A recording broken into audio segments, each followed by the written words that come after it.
O isolamento social provocado pela pandemia estimulou a busca por passeios náuticos no Brasil, por ser considerado uma forma de entretenimento seguro. E nesse contexto, podemos afirmar que a Costa Fluminense revelou mais um de seus potenciais, o turismo náutico. Reunimos clima, paisagens, águas calmas e navegáveis, todos fatores que propiciam um contato direto com a natureza. Mas para aproveitarmos esse momento e o potencial que o rio tem, são necessárias algumas ações e iniciativas que façam o Estado voltar os olhos para o mar. Vem descobrir como no Rio em Foco, que começa agora.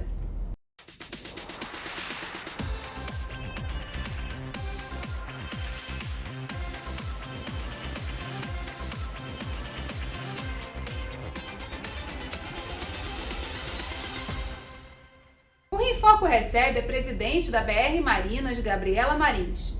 A BR Marinas é a maior rede de marinas do Brasil e está presente na costa de Angra dos Reis, Búzios e Rio de Janeiro. Antes de iniciarmos a nossa conversa, vamos ouvir o presidente da Associação Brasileira dos Construtores de Barcos e Implementos, Eduardo Coluna. O Brasil ainda não tem uma cultura náutica tão difundida e madura como nos principais pontos do mundo, como Estados Unidos, maioria dos países da Europa. Realmente, a gente, com todo o potencial que tem, posso dizer que a gente ainda está engatinhando. Por outro lado, evoluiu muito. Os últimos anos, especialmente os últimos 10 anos, evoluiu bastante.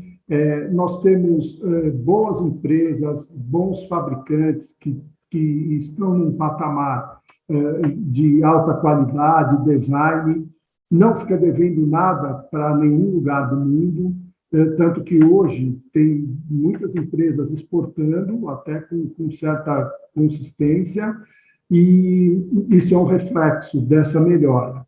A pandemia, ela trouxe algo que não se esperava. Quando iniciou aquela reclusão, né, todo mundo em casa e tudo, a gente ficou muito preocupado, pensando o que vai acontecer com o setor. Barco considerado supérfluo e agora todo mundo em casa vai ser um problema. E todo mundo com uma mão de obra, barco artesanal. Você é uma mão de obra intensiva, treinada, especializada. Então, você já pensou ter que começar a demitir gente, né?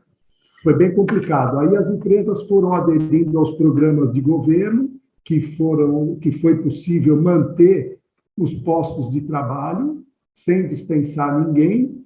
E aí veio a surpresa que, depois de alguns meses, houve a melhora na procura e o público começando a entender, o consumidor, como o barco, uma forma de isolamento, de lazer, e que acabou sendo uma consequência mesmo aí da pandemia. Isso está se mantendo, porque quando você tem esse tipo de interesse, pessoas novas vêm para o mercado, né? E aí essa é a maneira de crescer a cultura náutica. A gente teve um crescimento em 2020 na ordem de 20%, e 2021 foi de 25%.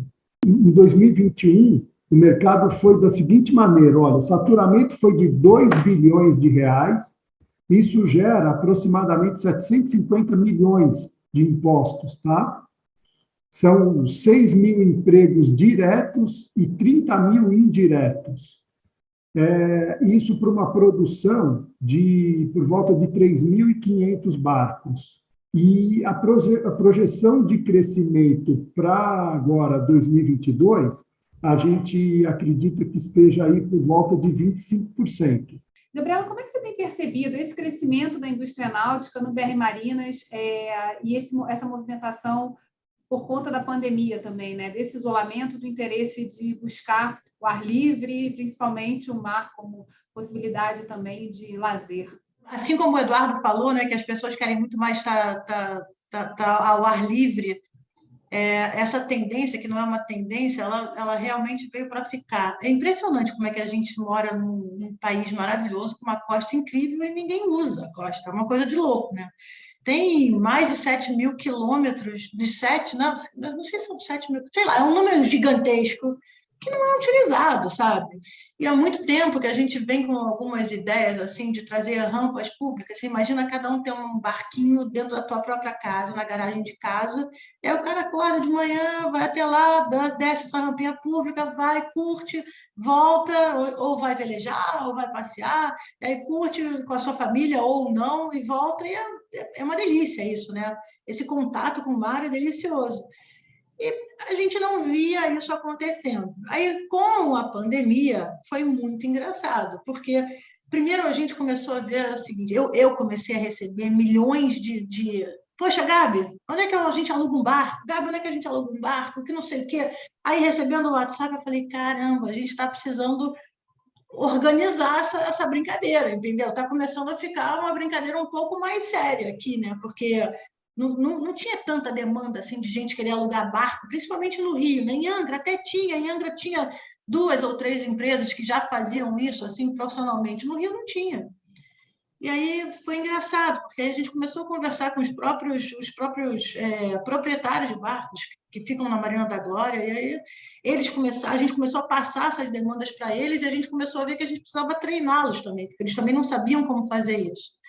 E aí foi assim que a gente lançou aquele programa chamado Vista para o Rio, que é um site que você entra, vistaprorio.com.br, você tem lá, sei lá, 40 e tantos barcos, você entra em contato direto com o proprietário, e aí você vê o tipo de barco que você quer. Então, tem barco que você paga, sei lá, R$ 150 para fazer um passeio, e é incrível, é incrível. Realmente, você fazer um passeio pela Baía de Guanabara, você ir até as Cagarras, ou você ir até Niterói, é delicioso. Você vê ali, você vê Ipanema, Leblon, Copacabana, Pão de Açúcar, Urca, é surreal. E isso começou a crescer. E aí a gente, bom, primeiro criamos o site e criamos as regras, né? Então a gente criou as regras ambientais e as regras de segurança. A gente se juntou com a Guarda Costeira Municipal, com a Capitania dos Portos. A gente começou a ver, olha, gente, se vocês querem começar a fazer isso, é isso que vocês têm que fazer. Até para não ficar uma coisa não profissional. E essas pessoas que começaram a utilizar, eu comecei a identificar que quem utilizava uma semana, depois utilizava outra semana, e aí a pessoa começou a tomar gosto por isso e começou a tomar gosto também para ter a sua própria embarcação. Porque também existia muito na cabeça das pessoas que ter um barco era muito inacessível, né? E ter um barco não é inacessível, tem barco de tudo quanto é preço, claro, tem aqueles barcos incríveis, né? Aqui na época, aqui no Rio Boat Show passado, tinha gente vindo ver qual era o barco do Cristiano Ronaldo, que é uma 27 metros da Azimuth. Então, mas tem de tudo, né? Tem barco para tudo quanto é jeito. E o que aconteceu no mercado é que o mercado tinha uma demanda de barcos reprimida, que foi toda. Aí começou com o problema todo da falta de matéria-prima, então os estaleiros não conseguiam atender às suas demandas. Aí começou a acontecer a demanda de usados, os usados começaram a ser vendidos, e hoje a gente está numa situação que a gente tem mais barcos. Você vê o Eduardo Coluna falando aí que é uma fabricação de 3.500 barcos por ano. O Brasil nunca viu isso, é um barato isso. Para cada fabricação de barco, você tem são 7 empregos que você gera para fabricar um barco. Então, você vê quantos empregos você gerou nisso. E depois disso, você vem para o staff do barco. Tem barco com staff, tem barco sem staff. Então, assim, é uma gama assim, deliciosa que aconteceu por acaso, não por acaso, mas por causa da pandemia, para essa sensação do usuário querer ficar mais próximo do mar e sentir que o mar é delicioso, é isso. A gente vai fazer um rápido intervalo e voltamos já. Rio em Foco aqui, política e economia caminham juntas.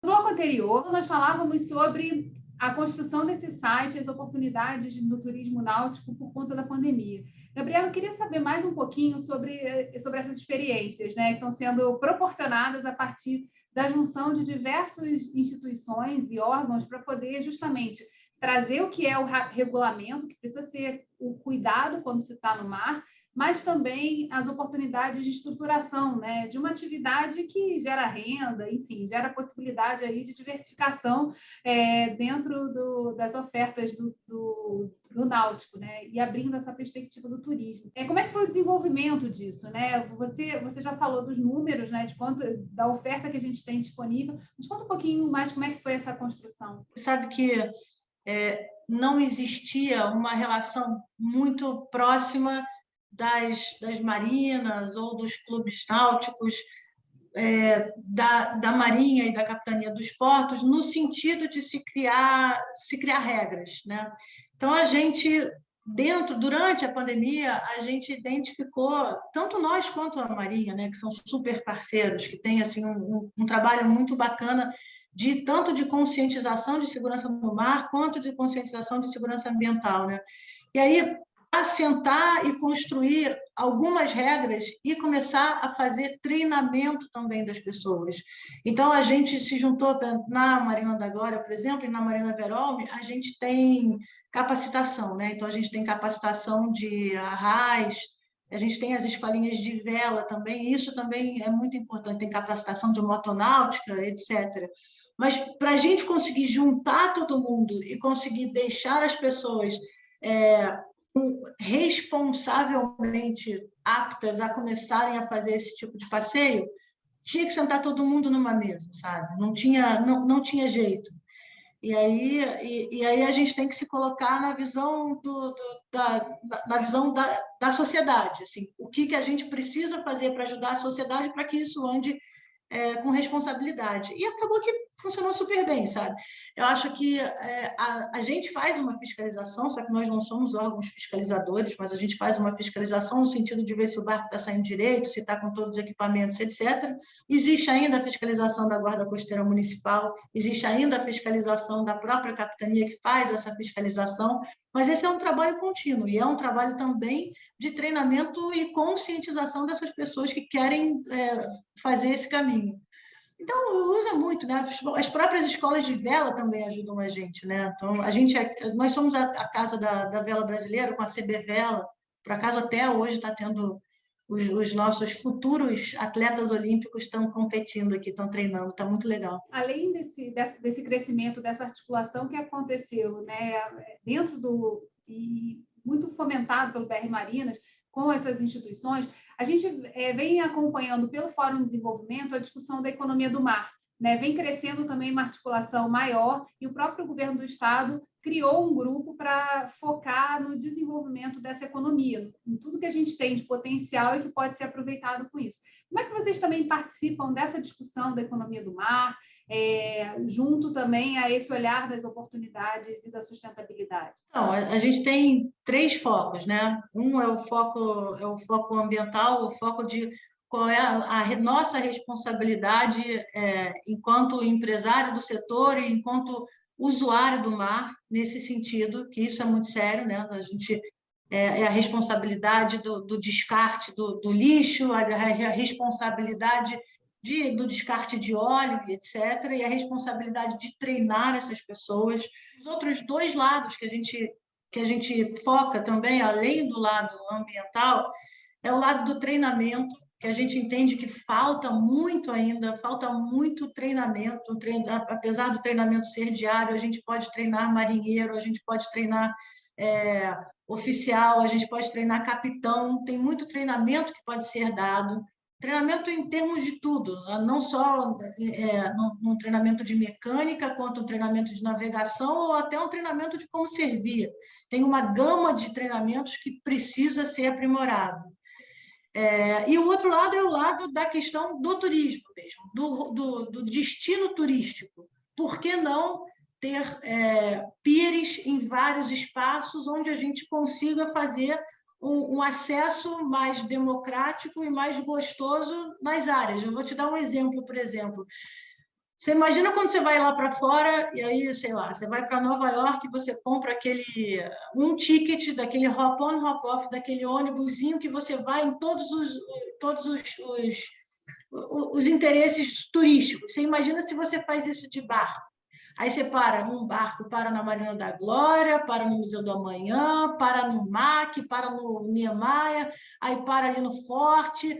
Dá para fazer isso. A gente tem que só fazer uma estrutura. Olha que delícia, porque o Rio de Janeiro é um ponto turístico do mundo. Olha que delícia você passar o dia fazendo esses pontos, você paga um ingresso só e faz isso. Então, é nesse sentido que a gente está construindo. Você sai da cidade do Rio e você vai para as outras cidades, você também tem a mesma questão. Como é que a gente consegue criar algumas estruturas náuticas mais fáceis para criar isso mais democrático, por exemplo? Porque se você tem uma estrutura náutica construída, ou eu digo construída, flutuante ou não, etc., temporária ou não, é mais fácil você também olhar para aquele usuário em termos de segurança, em termos ambientais, e aí você consegue juntar tudo numa coisa só, né? Você junta que o usuário vai ter uma experiência melhor e a gente vai ter a segurança de que ele está tendo a experiência com segurança e a experiência ambiental que a gente gostaria que tivesse, que não é sempre assim que acontece, né? A gente vai fazer um rápido intervalo e voltamos já. Rio em Foco aqui, política e economia caminham juntas.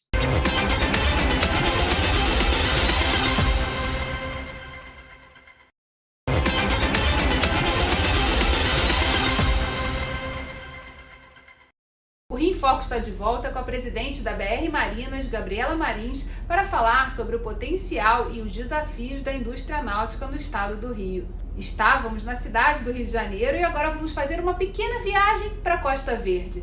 Em 2021, o Sebrae lançou a publicação Economia do Mar, Mapeamento de Oportunidades do Polo do Mar da Baía da Ilha Grande. Nela são identificados o potencial e os desafios do setor de estaleiros e serviços náuticos dos municípios de Angra dos Reis, Paraty, Mangaratiba, Itaguaí e Rio Claro. Quem explica pra gente é o gerente de grandes empreendimentos do Sebrae Rio, Renato Regazzi. Vamos ouvir. No caso da região da Costa Verde, a gente focou ali a náutica, devido à tradição que a região tem em relação a esse setor. O maior número de registros de embarcações do país, de embarcações náuticas, acontece ali na Baía da Ilha Grande. O forte, sim, é Paraty e Angra e Mangaratiba, devido ao número de marinas que existem, né? Tem marinas particulares, tem as marinas ligadas à construção civil, aos condomínios, né? E tem também os resorts, né? Os hotéis também têm marinas. E não só devido a essa infraestrutura náutica que já existe na região, obviamente devem existir novas estruturas, no caso públicas, né? Que aí em estruturas públicas existem poucas. Isso seria um incentivo na região. As belezas que tem aí a Baía da Ilha Grande é realmente um grande atrativo para o setor. Olhando a náutica, que eu vinculo ela ao turismo, uma série de projetos podem ser realizados para incentivar os pequenos estaleiros, os pequenos e médios estaleiros náuticos, de manutenção também de embarcações náuticas e a cadeia de fornecedores. O Sebrae vem trabalhando exatamente essa cadeia de fornecedores, desenvolvendo micro e pequenas empresas locais que podem participar desse setor de alto valor agregado. A gente precisa realmente aproveitar a questão da nova mudança aí, geopolítica mundial, após a pandemia, após essa guerra, né, que está tendo aí da Ucrânia com a Rússia, né? E rever nossas cadeias produtivas. A tendência é que as compras sejam locais, o comércio de vizinhança, a nacionalização de produtos, a partir do adensamento da cadeia produtiva. Essa é a única saída que nós temos para fazer um grande desenvolvimento industrial, comercial, de serviços no Rio de Janeiro. E olhando o setor da economia do mar, adensar as cadeias produtivas que estejam ligadas a esse segmento.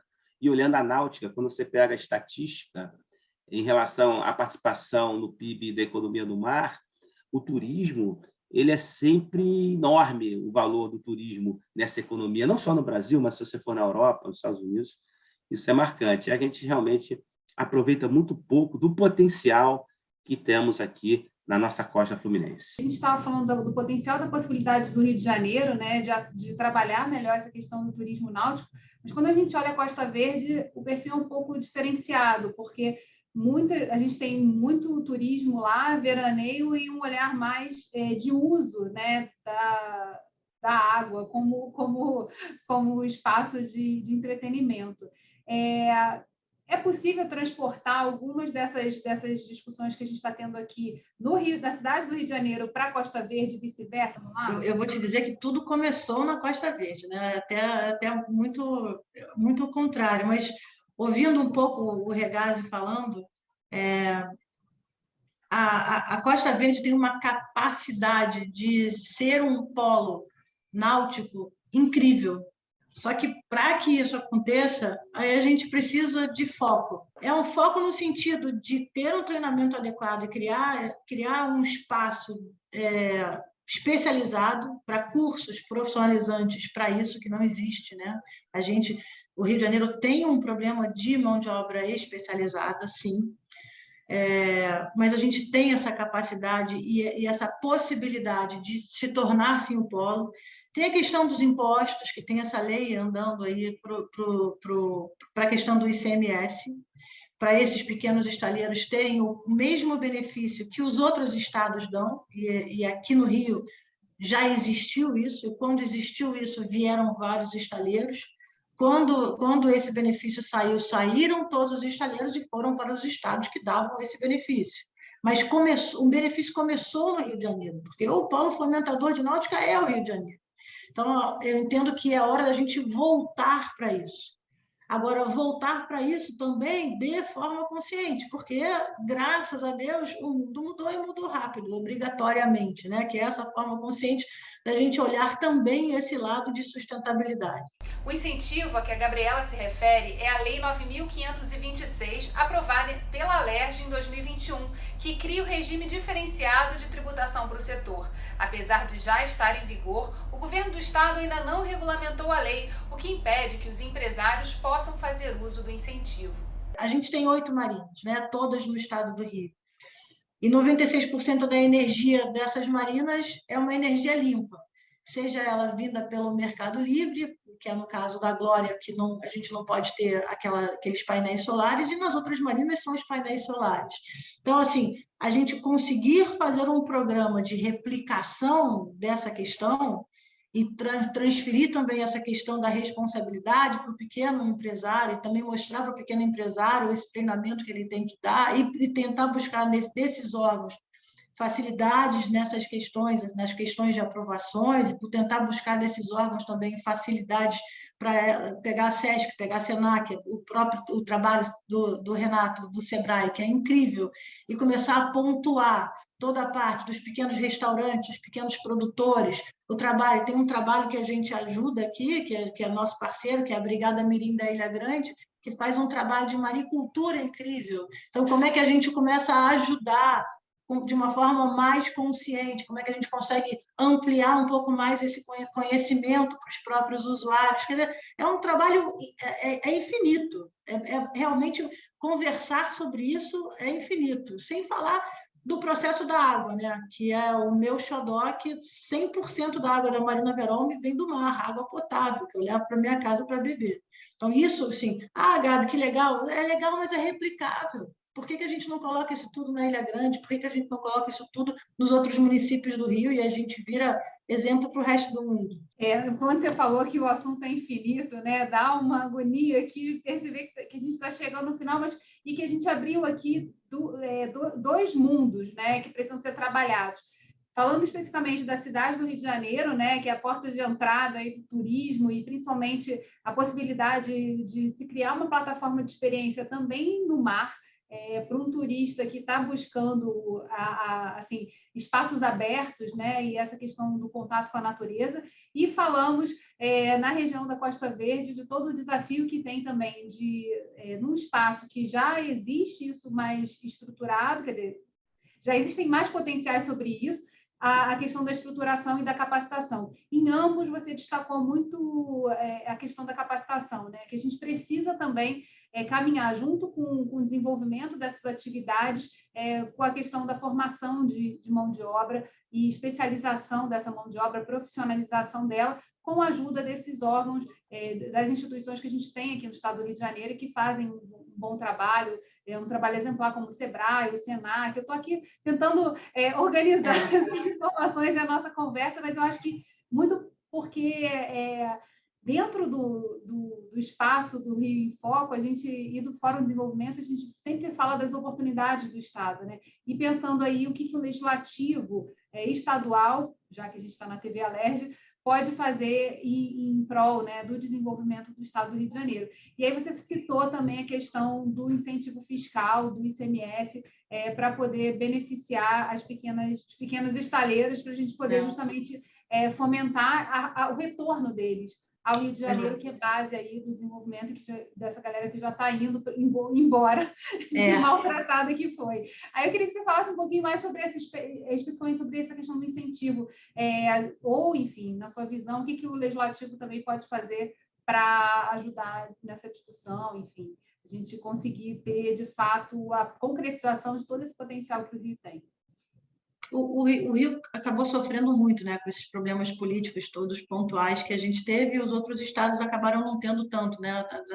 A gente acaba brincando que o Rio é o coração do Brasil, porque todo mundo só tem o olhar no Rio de Janeiro. Mas, dito isso, o Rio de Janeiro foi realmente o pioneiro nessa questão dessa redução da alíquota do ICMS, e por ser o pioneiro, ele conseguiu trazer coisas que ninguém tinha conseguido até então. Então, a Beneteau, que é a segunda maior empresa fabricante de barcos da Europa, ela conseguiu, por causa disso, ela montou a planta dela na Marina Verón, naquela época. E depois, com a crise econômica, quando acabou essa isenção, ela foi embora e acabou que não voltou mais. Mas são 72 empresas que tinham esse trabalho. Então, e aí algumas dessas empresas, isso foi muito, muito importante, porque isso valorizou, era uma empresa estrangeira que começou a fabricar no Brasil, e aí é muito bacana você ver que aí as empresas brasileiras começam a melhorar a sua qualidade. E hoje você tem um barco brasileiro com uma qualidade tão boa quanto um barco estrangeiro. Isso eu acredito que essa questão de ter trazido esse know-how das empresas lá de fora ajudou muito a gente ter corrido atrás e ter buscado essa qualidade. Mas, no caso do Rio, o que aconteceu foi que, quando se perdeu essa redução dessa alíquota, e aí os outros estados, Santa Catarina e São Paulo, copiaram a gente. E nós fomos os pioneiros. Então, o povo todo foi correndo para lá. E não voltaram. Então, não faz o menor sentido o Rio de Janeiro, que é o local. Então, as pessoas fazem os barcos lá e voltam para cá, porque aqui é o local onde as pessoas usufruem do seu barco. E aí aqui a gente não consegue, porque a gente não tem essa... A lei acho que já está no processo, eu não te confesso que eu não sei exatamente o que falta para que a gente volte a ter essa situação que os outros estados também têm. A única coisa que eu sei é que nós fomos os criadores dessa questão e a gente acabou perdendo muito porque o nosso know-how saiu daqui e foi para lá, e aí os nossos empregos também se perderam, porque as pessoas ficaram aqui e lá acabaram criando vários empregos, mas acho que a gente ainda está em tempo, porque no meio do caminho teve a pandemia, que cresceu esse mercado, então ainda existe chance da gente recuperar essa questão, se a gente conseguir aprovar essa lei de redução da alíquota do ICMS para esse tipo de produto. Gabriela, muito obrigada por ter aceitado o convite, participar aqui com a gente do Rio em Foco. Certamente teremos outras pautas e outras agendas aí para o futuro para falar sobre esse tema, e tomara que seja para dar boas notícias dessas discussões e evoluções aí dos debates sobre incentivo. E para você que acompanha a gente aqui no Rio em Foco, lembrar que esse conteúdo também está disponível em formato de podcast. É só procurar pelo nosso podcast das principais plataformas. Quero discutir o meu estado. TV Alerj, o canal do povo. Até a próxima.